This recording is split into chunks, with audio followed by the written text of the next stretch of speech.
Hi, it's Megan. I have a soft spot for spring collections because I live in warmer weather and I like the lighter colors. They just seem to fit my lifestyle better than some of the heavy dark ones. And funny enough, the spring collections came out just when it started pouring rain where I am and got cold, so whatever. But YSL came out with this beautiful, beautiful boho stones collection. And I have already done or shot the video for the face palette in Gypsy Opal, and now I have the Couture palette in Indie Jaspe. And I'm wearing both, obviously, the powder and the compact, which YSL's limited edition packaging is not fair. It is so gorgeous. This is just so, so, so pretty. When this was on the YSL site before it launched everywhere else, it sold out in the first morning. Now, I don't know, they may have just put a few out there available so that it did sell out. I honestly don't know. Mine is from Neiman's and I'm seeing them pop up elsewhere. So it's still available and still to come in a lot of places. So this is what it looks like. And I will have already done the outdoor swatches because I always feel like it just, you see the colors better outdoor than inside. I don't know if you can see in the video, but there's a little depression in the orangey color.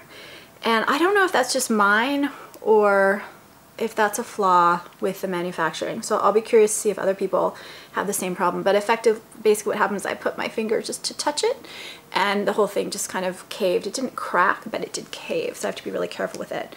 Will I return it? I don't know if I can get another one, so I don't know. So this is $60.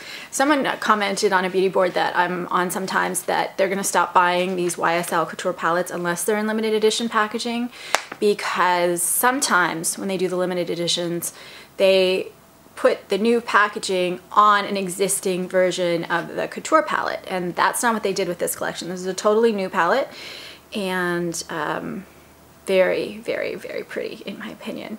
But it's also quite shimmery overall, and it's very light, so you have to be looking for that. And the greens I think are the strongest colors in the palette. So they say Boho Stone's Couture collection palette inspired by the free spirit of a bohemian lifestyle. Green opal creations float throughout the palette that is trimmed with gold. A beautiful rich silver plays center stage as sage greens and peach add richness to the eyes. So I have liked this the more I have worn it. And part of that is the way I applied it the first time. So I've had it, it's my third day, so I've played around with different looks. And the first day, I don't know, I didn't feel comfortable with the peach and the lighter green both on my lid. And so I actually did one peach on my lid and one of the green, and then used the darker green for the highlight shade. And I actually like them better together. I like the peach and the green, so I'll go through the colors in a second. I've got the yellowish color here. You can see how light these are, right? They're very, very light. And I did not use an eyeshadow primer. I also don't build things up kind of artificially for the videos because I think it's fair that you see the product as it is. I can make any product look good on a video if I want to, but that's not really the point of the video. The point of the video is to tell you what I really think about it. So these are gorgeous, but they are lighter. So I've got this yellowish shade here. I've got the peach on the inner part. Now I did not fully blend out in my crease so you could see the darker color a little bit better, but that was just an editorial decision. And then I took the lighter sage green and put it in the outer. I used a brush, but for this I'm just using my finger. So peach in the inner part, the lighter green on the outer part. Then I took a little of the lighter green on the inner part of the eye here, the darker green, and then the darker green in the crease. And the little silver is in the inner corner of my eye, but you could also put it kind of right here to open up your eye a little bit. And I thought that was really what was great about the palette, is that it really did open up my eye. It makes my eyes like pop. And the funny thing is, yesterday I tried to line my upper lash with the darker green color and I didn't think it was as pretty. So I thought it was prettier without it. I was actually really surprised. So this right here is the yellow color. And this is a rich, warm yellow with like a little bit of a peachy undertone. It's light enough, it's going to show more on my finger than it's going to show on my wrist. But it's a great color. Warm, right? It's really nice to open up your eye. The peach, which I have to be careful with. And what I also like about these is that you get the lighter shadows without getting that kind of icy icky pastel-y thing, which I have a hard time with a slightly warm skin tone. I have a hard time with a lot of pastels. I just look like an Easter bunny. It doesn't work. These are a little bit warmer than some, but they're still light and really pretty, so it's not going to show so well. That's why the outdoor swatches are so important. These do have a real sheen to them. Not quite metallic, but almost. And it's a really pretty true peach, leaning maybe slightly a little tangerine more than a little pink. And what was also amazing about these yesterday is that I put them on in the morning, and then I felt like they were fading a little bit in the afternoon. I was in traffic late, like 5.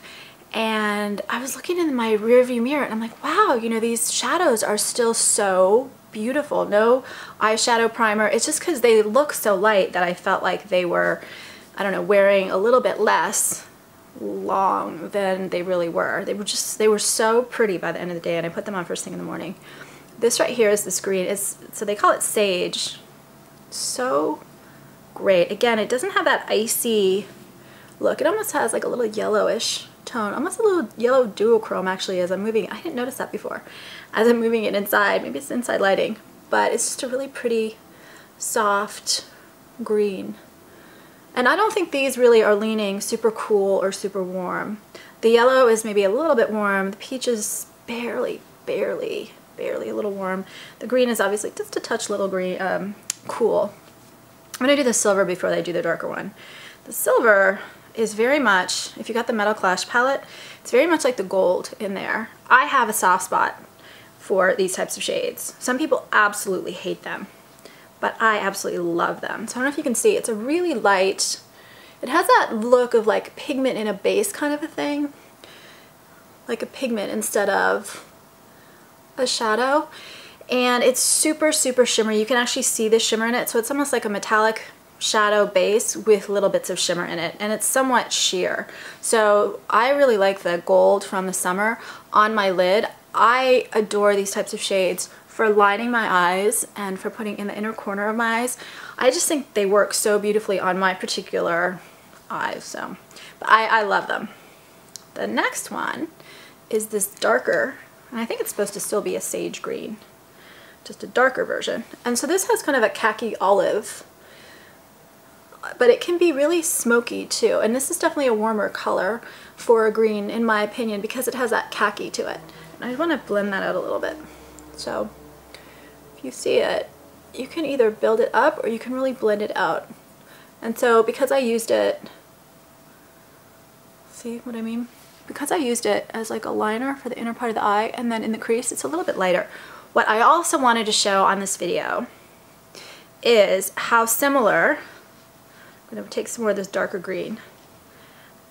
The green is from the Vert and Glaze Couture Kajal, which is still, to my knowledge, available.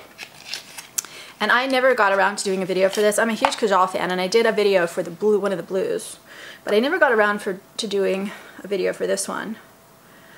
But if you like the colors, you can see this one's a little bit more green, a little bit less khaki, but they're actually quite similar, and when you blend the two together, it's harder to see the difference. Let's blend it. They really work together beautifully. So if you like the darker color in this, but you think the palette overall is too light, this is actually not a bad dupe. It's pretty close. And the Kajal, as you see, blends out really beautifully as a shadow. The other thing someone noticed on a beauty board, which I thought was just a great catch because for some reason I didn't notice it, is how close this palette is to the Chanel Tissé Venetian. And so I will show you this right here. So this also has a silver, which is a little bit more metallic, less of that pigment look. It has a pink, which is cooler and more pink. The peach in the YSL is more pigmented than this pink. And then it has these two greens. And these come the closest again to that darker green shade. But the darker green in the YSL is more of, there they are. And there's the original darker green. The YSL is more of a khaki. So I would also say when I first put on the YSL palettes, I kind of felt a little disappointed, I have to admit. And I felt like they were going back a little bit to their original formula of eyeshadows, which I don't like. I love the Coutures. I think they're beautiful. Wasn't so thrilled with the palettes before that are still available. They were a little too shimmery and a little too sheer and a little too light sometimes. But then the more I wore it, the more I fell in love with the palette. It really grew on me, and I thought it's just stunning. The colors are beautiful if you like these kind of colors. And they're actually, like I said, surprisingly pigmented given how light they are when you see them outside with the great wear that they get. But if you don't like this type of a look, then you know, this is not one of those heavier palettes. It can be really smoked up because of the darker shade, especially if you mix it with a Kajal. But I don't think it's one of the more dramatic of the YSL palettes. And YSL I always think is one of the best at color. So sometimes, you know, when you buy YSL, you want to have the dramatic colors. And this one definitely is not the most dramatic of them. But it's really, really, really pretty. And it's selling out really, really, really fast. So I wouldn't think about it too long if you really are interested in it. Anyway, that's the end of this video. Please subscribe on YouTube. If you have thoughts, comments, suggestions, ideas, anything like that, I'd appreciate it, hearing about it. And it's still Happy New Year to me, so Happy New Year. Take care.